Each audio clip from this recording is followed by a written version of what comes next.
네, 안녕하십니까. 리차드 양소입니다. 오늘이 1월 7일 목요일, 지금 현재 시각 오후 3시 40분 접어들고 있습니다. 자, 오늘 드디어 종합지수 대망의 3,000포인트를 돌파를 했습니다.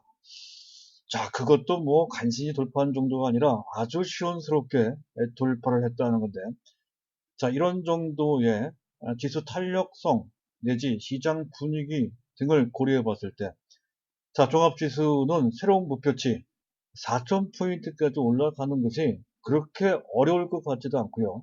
또 시간도 많이 걸릴 것 같지도 않습니다. 자, 빠른 속도로, 탄력적으로 종합지수 새로운 목표치 4,000포인트를 향해서 질주하는 장세가 될 것이다 라는 그러한 예상을 또는 기대를 충분히 할 수 있을 것 같습니다. 자, 분위기, 전반적인 분위기는 그전과 큰 차이는 나지 않는데요. 내면적으로 봤을 때는 상당히 큰 변화가 있죠. 이 점을 좀 살펴볼 필요가 있을 것 같습니다. 자, 무엇보다 큰 변화는 수급에서 찾을 수가 있습니다. 자, 어제까지 새해 들어서 3거래일간 무려 3조 4천억에 달하는, 자, 무지막지할 정도로 초대규모로 매수했던 일반 개인들, 자, 이른바 동학개미들이죠. 자, 오늘은 갑작스럽게, 자, 그들이 지금 현재 1조 1,700억 원이나 초대규모로 순매도하는 그런 스탠스로 바뀌었다는 거죠.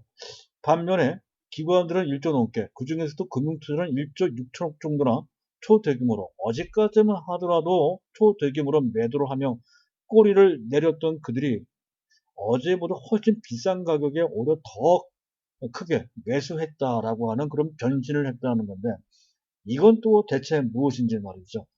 또 그것과 관련되어 있는 것으로 판단되는 시장 내부, 즉 판도상의 변화도 있죠. 지금 IT 대형주뿐만이 아니고요.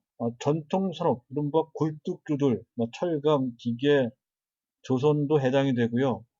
또 건설, 심지어는 금융주에다가 내수주까지 대부분의 기관들이 선호하는 섹터들입니다. 거기에 해당되는 종목들이 일제히 강세를 보였다 하는 거고요.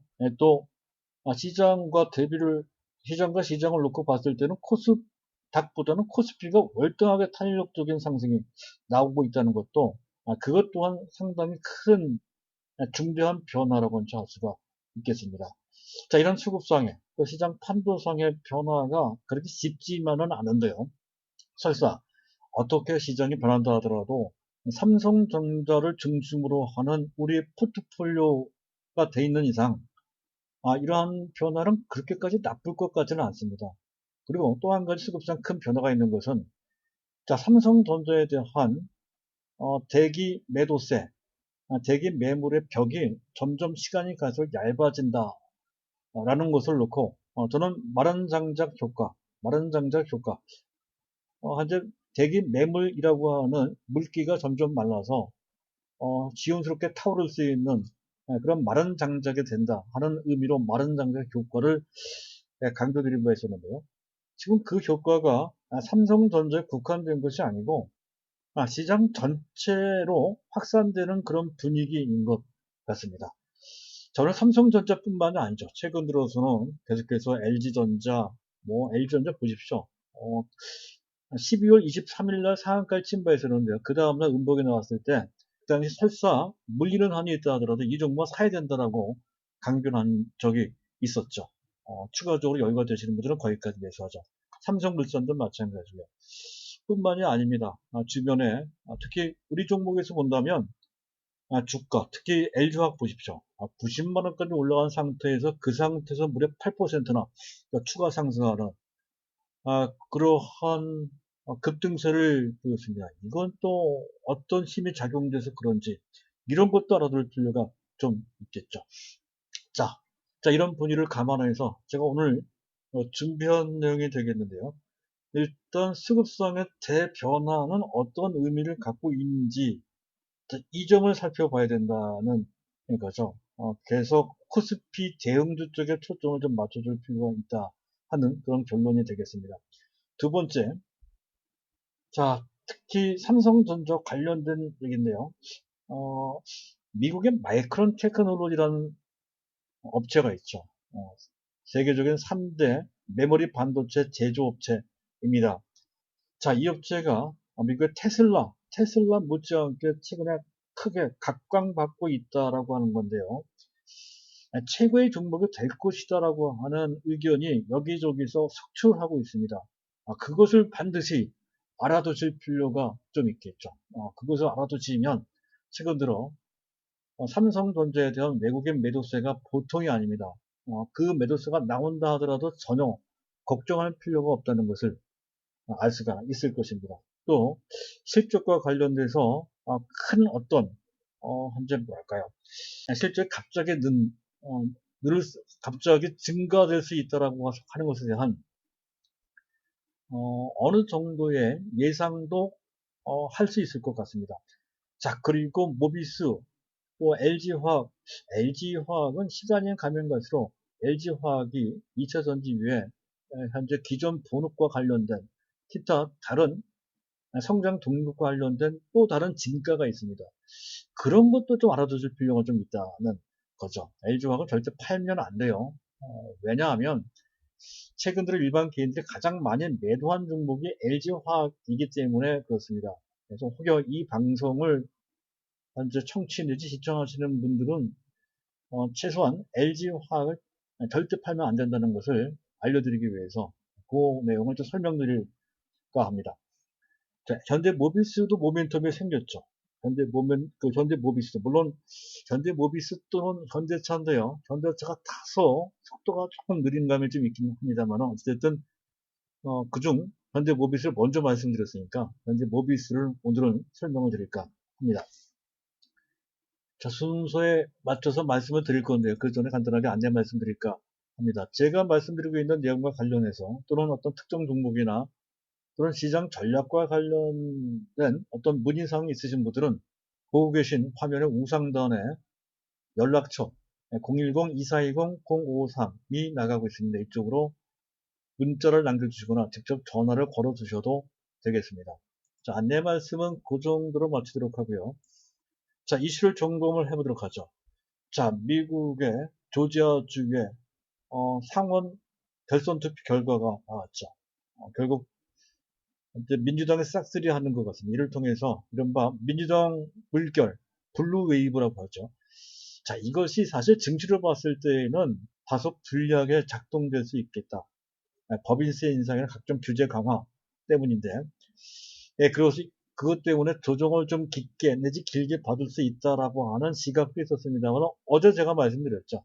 아무리 봐도 그것은 단발일 가능성이 높다. 이렇게 이제 말씀을 드렸던 건데, 자, 그것도 뭐 하루 정도도 안 되는 것 같습니다. 다우 같은 경우에는 반나절 악재를 그쳤다 하는 거고요. 그 관련해서 애플이나 넷플릭스 같은 공룡 IT주들이 주가가 3% 넘게 급락을 하긴 했습니다만은 반독점 규제 우려 때문에 그런 거죠. 하지만 그것조차도 오늘 저녁에 미국 시장에서는 극복할 것으로 그렇게 예상을 해볼 수가 있겠습니다. 본질적으로 전반적인 흐름을 바꿀 정도의 악재는 아니기 때문에 그런 것이죠. 이 점에 대해서는 어제 충분히 말씀을 드린 바 있어서 오늘은 생략하도록 하고요. 자, 그리고 또 한 가지 우리가 주목을 해야 되는 것은 WTI, 텍사스산 중진류의 가격입니다. 자, 모처럼 만에 거의 10개월 정도 되는 것 같습니다. 그 10개월 만에 50달러 선까지 현재 회복되는 그런 모습이 나왔다는 건데요. 자, 이것은 뭐 감사함도 감사이지만 중국 경기와 상당히 밀접하다는 것이죠. 중국 경기에 밀접한 분야는 전통적인 굴뚝 산업 쪽입니다. 석유화학뿐만 아니고 철강, 기계, 조선, 심지어 자동차까지 그 혜택을 받는다는 건데 어쨌든 석유화학만 본다 하더라도 최근 들어 특히 이왕 얘기가 났으니까 차트까지 한번 보시도록 하시죠. 롯데케미칼이 이렇게 올라가요. 대한유화도 만만치 않게 올라가고 있죠. 자, 그것과 직접적으로 상관관계가 있는 우리의 종목은 바로 LG화학하고요. 하나솔루션입니다. 그렇지 않아도 석유화학 사업 파트 부분이 현재까지도 가장 수익을 많이 내는 캐시카우 사업 파트입니다. 캐시카우. 그것도 거의 어닝 서프라이즈, 깜짝 실적이 나올 정도로 실적이 상당히 좋다는 건데, 지난 3분기 때부터 좋아지기 시작했다는 건데, 4분기 거쳐 금년 내내 실적이 좋아질 것이 예상되는 그 바탕에는 유가 상승이 자리 잡고 있다는 것이죠. 그 점을 인지를 하면서 유가 상승은 항상 체크를 해 보실 필요가 있다. 이런 것까지 이제 말씀을 드리고자 하고요. 자, 그리고 시장 점검 간단하게 해보도록 하겠습니다. 현재 진행되고 있는 나스닥 선물이 무려 120포인트나 뜨고 있습니다. 오늘 지수 강세를 유발시키는 심리적 동인이 되는 것 같습니다. 자, 그리고 또 수급 구도가 하루 만에 바뀌었다는 건데, 특히 앞서 말씀드렸던 것처럼 금융투자가 금융투자가 뭐 1조 6천 정도나 매수를 하는 그런 모습. 어제까지만 하더라도 뭐 4천억, 5천억 초대규모로 매도를 했던 꼬리를 내리는 그러한 모습에서 더 비싼 가격에 훨씬 더 많은 그런 매수를 했다 하는 것에 주목을 할 필요가 있습니다. 그들의 스탠스가 기본적인 포지션이 오늘부로 바뀐 것으로 판단이 된다는 거고요. 사실 작년 한 해 현재 그 금융투자는 약 8조 3천 정도나 초대규모로 순매도했던 그들입니다. 대부분 단기 투자 목적의 공매도, 시장 조성자는 공매도 할 수가 있습니다. 증권사는 공매도 할 수 있다는 것이죠. 그래서 거의 공매도 성격으로 했던 건데, 사실은 짧게 공매도하고 그것을 환매수를 해야 되는데, 그 기회를 계속 놓쳤다는 거죠. 계속 롤오버, 이월을 하면서 현재 이르게 됐다는 건데, 지금은 지수가 하도 많이 올라가서 더 이상 이렇게 방치를 하게 되면 대규모의 손실이 발생될 수 있는 그런 상황이 된다는 것이죠. 그래서 빨리 그것을 청산하는, 이른바 숏 커버링이 나오는 것으로 판단이 됩니다. 또 시장 상황에 순응을 잘하는, 또 민첩하게 대응하는 그들의 기본적인 운영 성격상 금융투자는 그 쇼커버뿐만이 아니고 추가적으로 시장에 순응하는 프로그램 매수를 대동하는 그런 매수가 이어질 것으로 판단이 됩니다. 따라서 그들이 금년 한 해 매수할 수 있는 잠재 여력은 최소한 5조 원 내지 많게는 10조 원 넘어가는 것으로 그렇게 예상을 해볼 수 있다는 것이죠. 또 한 가지는 연기금이 오늘까지도 4조 넘게 순매도하고는 있습니다만, 연기금은 단순하게 지금 전체 그들 운용자산 중 국내 증권의 투자 비중이 할 수 없이 높아지는 것과 관련해서, 또 삼성전자가 가파르게 올라가니까 삼성전 비중이 너무 높아지는 것과 관련해서 기계적으로 비중 조절을 하는 것에 불과하다는 것이죠. 구조적으로 매도하는 것은 절대로 아닙니다. 그런 측면에서 봤을 때 연기금의 매물도 조만간에 종료될 소지가 대단히 크다 하는 것을 어느 정도는 우리가 예상할 수 있다는 것이죠. 그렇다고 한다면 외국인도 조만간에 들어설 거고 하니까 점점 더 매도를 하고자 하는 주체가 없어지거나 넓어지고, 매수하려고 하는 그 주체가 많아지거나 그 규모가 커진단 말이죠. 이게 바로 마른 장작 효과입니다. 이런 마른 장작 효과가 나온다라고 했을 때는 종합지수 새로운 목표치 4,000포인트를 달성하는 그 소요 시간이 그렇게 길게 늘어지지 않을 것 같습니다. 빠르면 상반기 중에도 가능할 수도 있다 하는, 물론 아직까지는 좀 무리스러운 그런 기대라 예상이 되겠습니다만은, 상황에 따라서는 그렇게 될 수도 있다는 것이죠. 그만큼 현재의 분위기는 우리한테는 상당히 유리하게, 생각보다 강한 그런 상태로 판단이 된다는 거, 그걸 말씀드리고 싶고요. 그리고 바로 그를 통해서 기관이 매수를 하게 되면 시장의 색깔이 좀 달라지게 되죠. 기관들이 선호하는 종목들은 전통산업주, 아까 얘기했던 석유화학, 철강, 기계, 건설, 금융주, 이들 종목 대부분 코스피입니다. 코스피가 그래서 상대적으로 코스닥보다 더 유리한 상황이 만들어지고 있는 것이다. 자, 이 점에 대해서는 지난 11월 달부터 좀 말씀드렸던 그런 내용이고요. 자, 그리고 조금 더 우리가 감안할 것을 짚어서 말씀드릴까 합니다. 베이시스가 좋아졌다는 거죠. 어제 종가 무렵에도 좋아졌는데 그건 일시적인 현상일 것이다. 이렇게 봤던 건데 오늘까지도 장중 내내 플러스가 유지가 됐어요. 작년 3월달 이후에 계속 마이너스였다가 플러스로 반전됐다. 플러스인 상태를 이쪽 용어로 콘탱고라고 합니다. 원래는 그래야 되는데 우리나라가 공매도를 그동안 금지를 했기 때문에 그렇게 비정상적으로 계속 마이너스가 나왔다 하는 건데, 그러니까 공매도 문제가 해결된 것도 아닌데도 불구하고 어쨌든 연이틀 플러스로 반전됐다라고 하는 것은 그만큼 시장, 특히 수급과 관련된 기본적인 어떤 구조가 크게 개선된 것이다, 이렇게 볼 수 있는 것이고요. 이를 통해서 오늘 차익 쪽의 프로그램 매수가 나왔는데 조만간에 외국인들이 매수를 강화시킴에 따라서 비차익 쪽의 프로그램 매수까지도 들어올 수 있는 그러한 환경이 무르익고 있는 상태다. 그렇게 볼 수 있습니다. 수급상 상당히 도움이 되는 그런 변화가 만들어지겠다는 건데 여기에 수급은 코스닥이 아닌 코스피입니다. 그런 관점에서 전제 상황은 상당히 긍정적인 상태다 하는 점까지를 알아두실 필요가 있을 것 같습니다. 자, 여기까지 말씀드리고, 그리고 두 번째 주제인 삼성전자 얘기를 해야 될 것 같습니다. 자, 삼성전자의 D램, 낸드까지 포함한다면 메모리 사업부입니다. 메모리. 삼성전자의 주력이죠. 이 메모리 사업과 관련돼서 이 시장은 3대 업체로 과점 체제로 되어 있죠. 삼성전자, SK 하이닉스, 그리고 미국의 마이크론 테크놀로지. 이 3사로 과점되어 있는 상태입니다.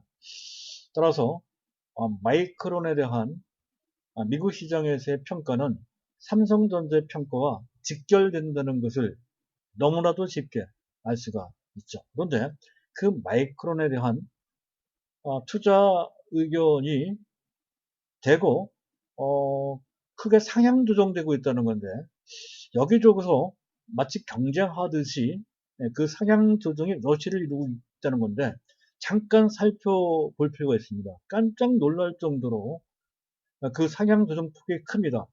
자, 시티그룹에서 목표 주가를 기존 35달러에서 그 3배 정도 수준인 100달러로 조정을 했고요. 도이치뱅크에서는 기존 10달러 정도 수준에서 굉장히 나쁘게 봤습니다. 도이치뱅크에서. 그랬다면서 85달러로 한꺼번에 8배나 상향 조정을 했고요. RBS 캐피털에서 26달러에서 83달러, 거의 3배 이상 상향 조정을 했다는 거죠. 아주 급하게 뭐에 쫓기는 듯이 이렇게 상향 조정을 했다는 것도 그렇고 한 군데만 그런 것이 아니라 여기저기서 그렇게 얘기할 뿐만 아니라 웰스파고 같은 데에서는 2021년도 미국 시장에서 가장 주가가 탄력적으로 올라갈 것으로 기대되는 이른바 탑픽 종목으로 마이크론 테크놀로지를 꼽았던 것이죠. 여태까지 마이크론 테크놀로지가 그런 식으로 각광받은 적은 없었던 것 같습니다.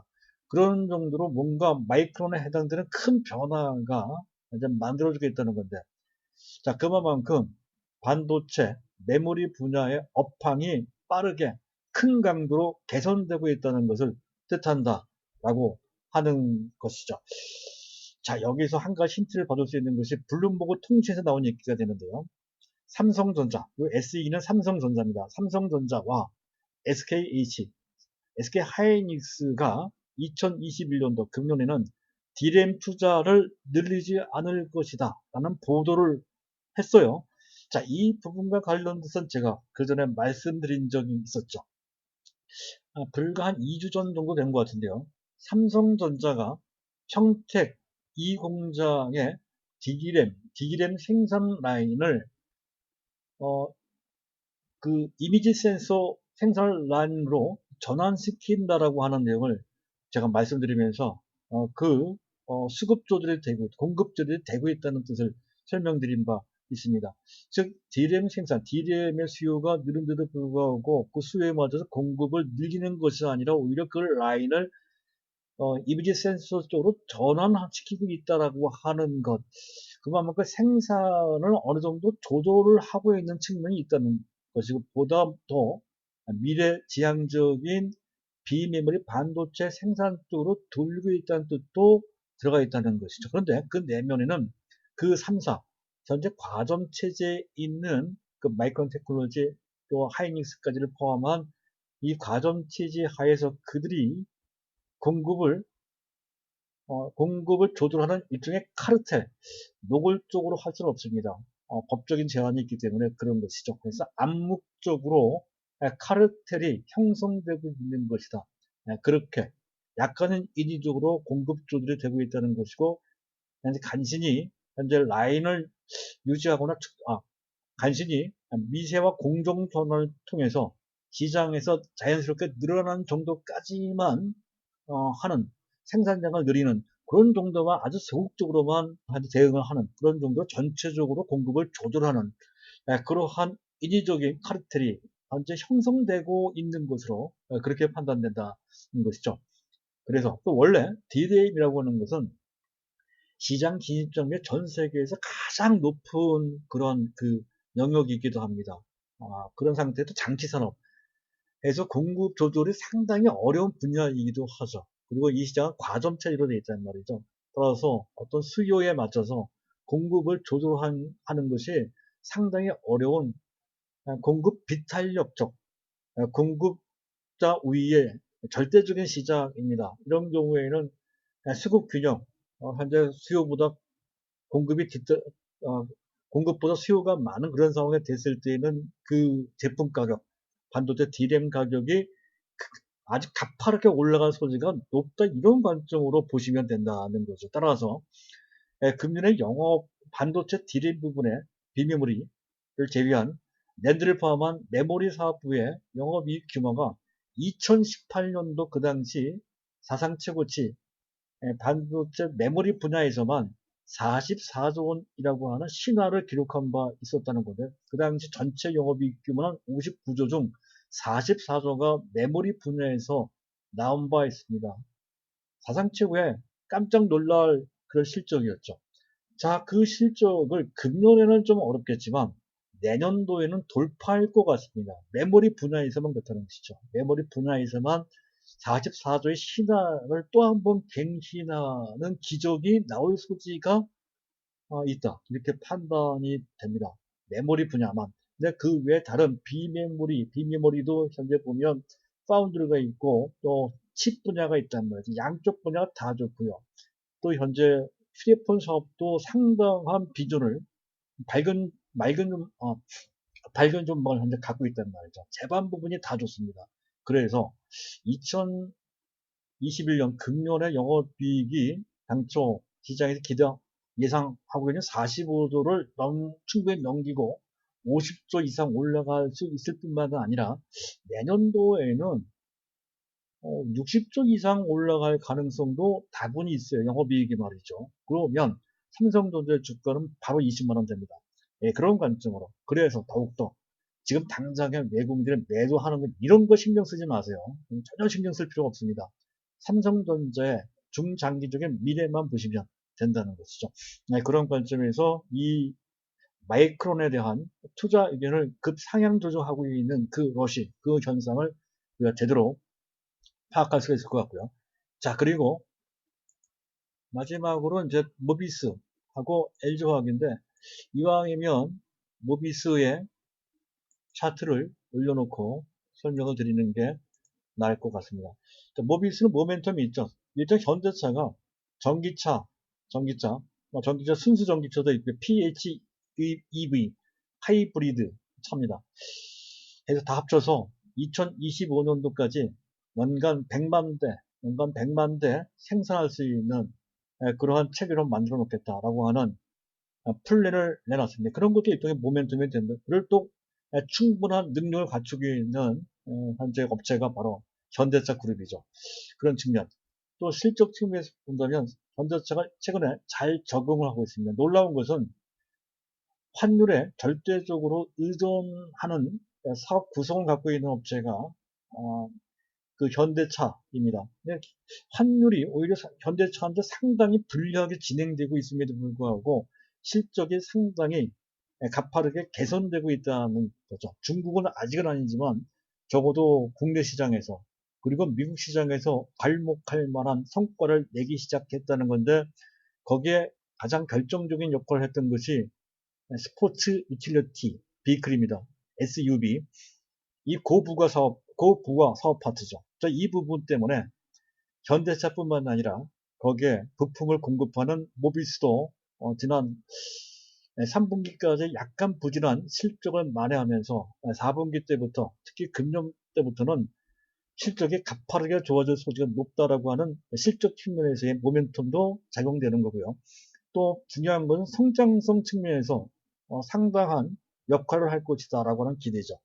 자, 전동화 사업부가 있어요.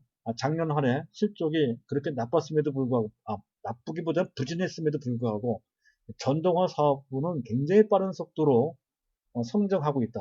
LG전이라 따진다고 한다면 전장 사업부가 되겠습니다. 전동화 사업부가 빠른 성장하고 있다는 건데, 재작년 대비 무려 77%나 급증했다는 건데, 아마 올해도 적어도 50% 이상 성장할 것으로 그렇게 판단이 됩니다. 그리고 EGMP, 전기차 전용 생산 플랫폼이죠. 지금 현대차 그룹이 특화시키고 있는 그 분야입니다. 거기 핵심 부품을 공급하는 업체로서 새롭게 조명되고 있다는 것도 그렇고요. 그리고 자율주행과 관련돼서 계속해서 ADAS, 이것은 운전자 보조 시스템입니다. 이쪽 부분 자체 개발한 그 수준이 세계적인 수준인데다가 그에 추가적인 레이더 기술이라든가 이런 것들은 자체적으로 개발하기 어려운 경우에는 외부 협력을 통해서 또는 수요를 통해서 그 기술을 단계적으로 확보를 하며 차세대 자율주행까지 착착 잘 준비를 하고 있는 지금 세계 정상급의 기술력을 또 확보를 한 상태다 하는 것, 이런 것 해서 이 부분과 관련돼서 빠른 실적 성장을 할 것이라는 건데 현재 이 부분 전반적으로 2020년도 작년도 매출 규모는 불과 3조 원 정도밖에 되지 않습니다. 하지만 2025년도 5년 후에는 지금으로부터 4년 후가 되겠네요. 거의 6배, 7배 수준으로 급성장할 것이다라고 하는 그런 분석이 나오고 있습니다.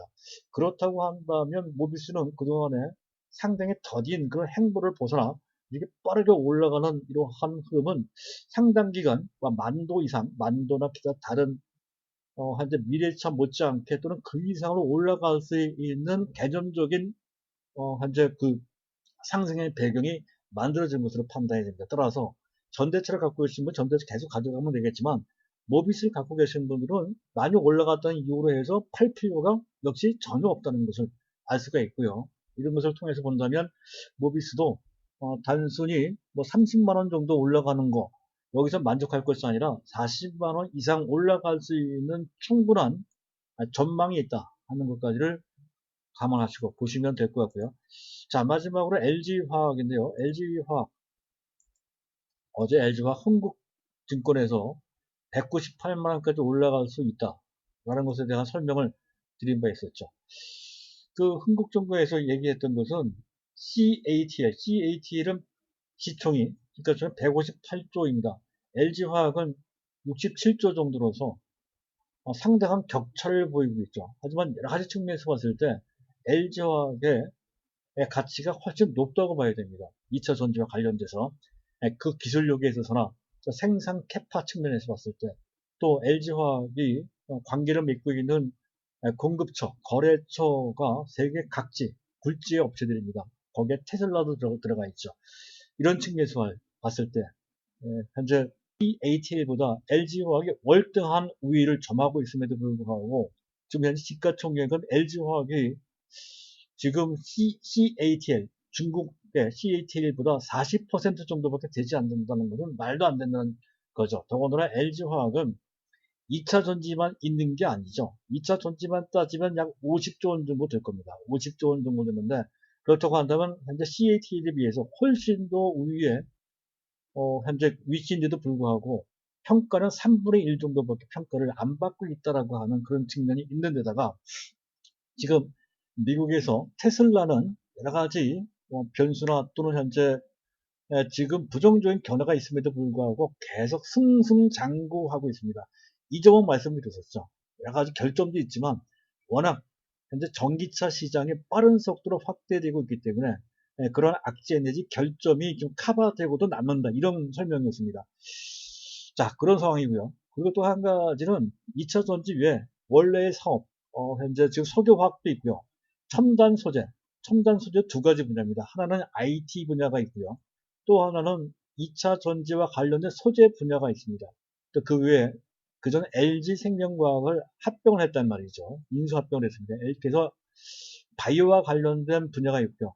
또 그 전에 또 인수했던 동부팜한농을 인수를 해서 팜한농, 사료나 제초제, 제약, 사료나 또는 농약과 관련된 사업 파트도 이 부분도 결코 작지가 않습니다. 이런 부분이 있는데 그 중에서 가장 돈을 많이 버는데 등치도 크고 말이죠. 매출로 봤을 때도 거의 40% 정도 되고 그리고 영업이익 규모로 봤을 때 그 기여도가 무려 80% 이상 되는 데가 석유화학 부분인데 롯데케미칼과 비교를 해봤을 때 적어도 이 부분만 따져서도 롯데케미칼 현재 시총이 10조인데요. 1.5배 가치를 부여해야 된다는 거. 따라서 이것만 시장 가치를 따진다 했을 때 15조 원 정도가 된다는 거고, 또 첨단 소재, 아까 얘기했던 IT 및 2차 전지 소재, 2차 전지 소재도 말이죠. 현재 양극재 양산체제 들어갔죠.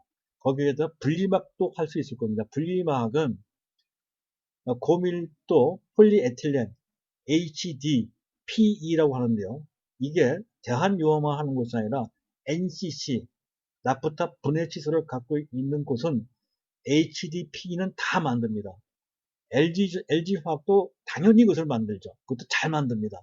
따라서 현재 양극재뿐만 아니라 분리막, 그리고 그 외 전고체까지 R&D를 할 수 있는 역량을 갖춘 데가 LG화학의 기존 사업부, 잔존 사업부라는 것이죠. 따라서 분사한다고 해서 문제가 될 것은 전혀 없죠. 그런 관점이고요. 그랬을 때 이 부분만 따져 작게 잡아 전제 시점에서도 5조 원 내지 6조 원 정도의 가치가 있는데 아주 작게 본 겁니다. 그리고 바이오 부분도 요거는 사실은 대웅작이나 뭐 한미약 분야 못지않게 각광 또는 현재 평가받을 수 있는 그러한 역량을 갖추고 있는 업체가 그전 LG생명과학이었던 건데 그걸 여러 가지 요래해서 인수합병을 했죠. 숨겨져 있습니다. 최근에 백신 개발을 통해서 또 L-out 기술 수출을 또 하기까지 하고 있고 향후 수년 내 몇 가지 정도의 괄목할 만한 파이프라인을 현재 만들 것으로 또 신약까지 현재 승인을 받을 것으로 기대할 수 있는 파트입니다. 당장의 성과가 조금 약하긴 해서 큰 평가는 할 수 없겠지만 적어도 다른 바이오업체와 비교해 봤을 때 적어도 2조 원 내지 3조 원 정도의 가치를 평가할 수 있다는 건데 그런 것까지 다 따진다고 했을 때에는 2차 전지 외에 지금 현재 LG화학 2차 전지 외에 LG화학의 다른 사업부의 기존 사업부 내지 다른 사업부의 가치는 적어도 22조 원 내지 25조 원 정도로 평가가 됩니다.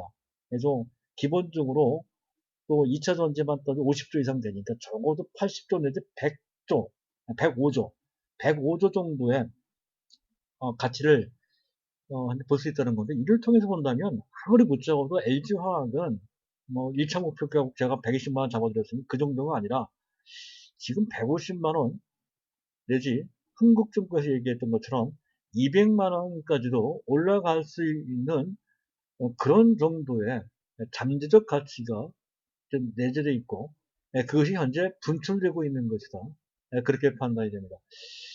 자, 그 전에 뭐 LG화학과 삼성에서 비교를 했을 때 일단 사업 가치가 다양화 측면, 다변화되어 있더라. 사업 포트폴리오의 완성도가 더 높죠. 그런 측면에서 봤을 때 LG화학이 나은 거고요. 2차 전지가 중요해지고 있는 상태, 좀 더 평가받고 있는 상태니까 2차 전지만 따지면, 2차 전지 집중성만 따진다면 LG화학보다는 삼성 SDI가 우월하겠죠.